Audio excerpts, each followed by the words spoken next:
Welcome back to our channel மாணவன் ஆசிரியர். இந்த உடனே நம்ம என்னோட பார்க்க போகிறோன்னு பார்த்தீங்கன்னா, காலாண்டு பொதுத் தேர்வு செப்டம்பர் 2024 12ஆம் வகுப்பு பொருளியல் 12th standard economics Tamil medium question paper தான் பார்க்க போகிறோம். குவார்ட்டர்லி எக்ஸாமினேஷன் செப்டம்பர் 2024 கவர்மெண்ட்டோட அஃபிஷியல் ஒரிஜினல் கொஷின் பேப்பர்.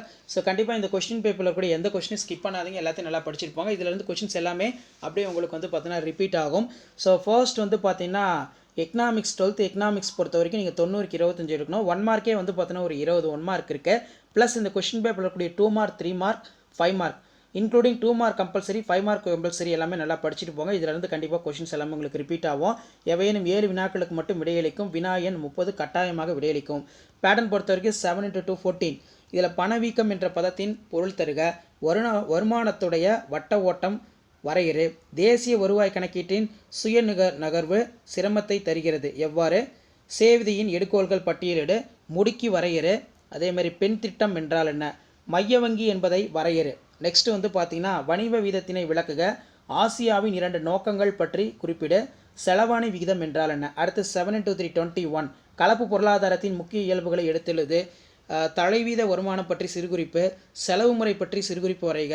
அதே மாதிரி தன்னிச்சையான முதலீடு தூண்டப்பட்ட முதலீடு வேறுபாடு. தேவை இழப்பு மற்றும் செலவு பணவீக்கத்தினை விளக்குக. பணமதிப்பு நீக்கத்தின் நோக்கங்களை குறிப்பிடு. வெளிநாட்டு நேரடி மூலதனத்தின் நோக்கங்களை குறிப்பிட.